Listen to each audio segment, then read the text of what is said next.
أعوذ بالله من الشيطان الرجيم بسم الله الرحمن الرحيم الحمد للہ وکفا والسلام علی عبادہ الذین اصطفیٰ اما بعد۔ امام ابو داود رحمۃ اللہ علیہ نے سیدنا انس بن مالک رضی اللہ تعالی عنہ سے روایت نقل کی ہے کہ قال رسول اللہ صلی اللہ علیہ وسلم، نبی علیہ السلام نے ارشاد فرمایا، اتم الصف المقدم ثم الذی یلیہ فما کان من نقص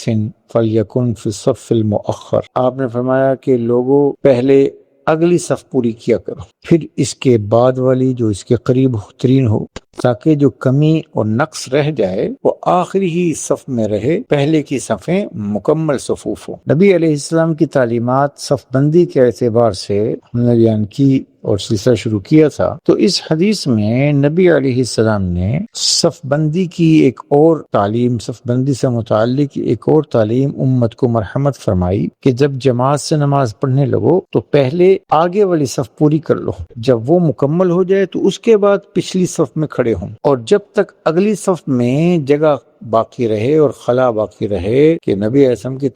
تعلیم سد الخلل، کہ خلل کو، گیپ کو پورا کرو، تو جب تک اگلی صف میں گیپ موجود ہے، جگہ خالی ہے، تو پہلی صف کو مکمل کرنے کا اہتمام کرتے رہیں، اس وقت تک پچھلی صف میں نہ کھڑا۔ نتیجتاً جب اگلی صفیں مکمل ہو جائیں گی اور پھر اخیر والی صف جب بنے گی تو جو بالفرض نقص اور کمی رہ بھی گئی، کہ بالفرض پہلی صفوں میں 40 لوگ ہیں تو آخری کے اندر 20 ہیں، تو یہ نقص آخری صف میں رہے گا، پہلی صفوں میں نہیں۔ تو یہ ایک اجتماعیت کی اچھی صورت ہوگی، اور جو یقیناً اس میں حکمت تو اجتماعیت اور نظم و نسق ہے، لیکن نبی علیہ السلام کی تعلیم حکمت کے ساتھ ساتھ اللہ کی وحی کی بنا پر ہوتی ہے، تو یہ اللہ کے علم اور وحی کی بنیاد پر آپ کا فیصلہ۔ اور پھر نبی علیہ السلام کو صفوں کی برابری کا اور صفوں کو سیدھا کرنے کا اس قدر اہتمام تھا کہ نبی علیہ السلام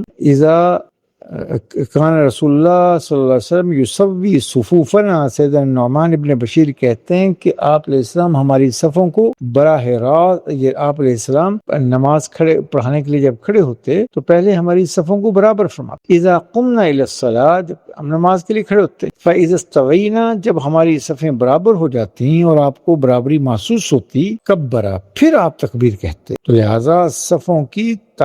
جو ہے صف بندی اور ان کی برابری اور ان کا اہتمام اور ٹیڑھے پن سے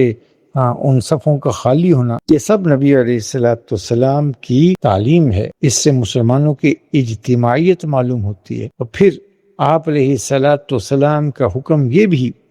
کہ لیلینی منکم اولو الاحلام والنہی، صف بندی میں بھی میرے قریب وہ لوگ ہوں جو اہل دانش ہوں اور سمجھدار ہوں، ثم الذین یلونہم ثم الذین یلونہم، اس کے بعد وہ لوگ جو ان کے قریب ہوں اور پھر وہ جو ان کے بنسبت قریب ہوں۔ تو معلوم یہ ہوا کہ صف کے دوران اس چیز کا بھی اہتمام ہو کہ امام کے قریب اور صف اول میں اہل علم، علماء جو نماز پڑھانے کے اہل ہوں وہ لوگ کھڑے ہوں، اور یہ ان کا اکرام بھی ہے۔ اور ایک اس میں حکمت یہ ہے کہ اگر امام کو جماعت میں کوئی عذر پیش آ گیا اور اس کی جگہ کسی اور کو امام مقرر کرنا پڑے تو یہ اس کے اہل تو ہوں کہ اس کی امام کی جگہ نماز پڑھا سکیں۔ تو نبی علیہ السلام کا ہر حکم یہ مصلحت بھی ہے اور وحی کی بنیاد پر ہے۔ اللہ ہم سب سے راضی ہو، دین سیکھ کر عمل کرنے کی توفیق عنایت فرمائے۔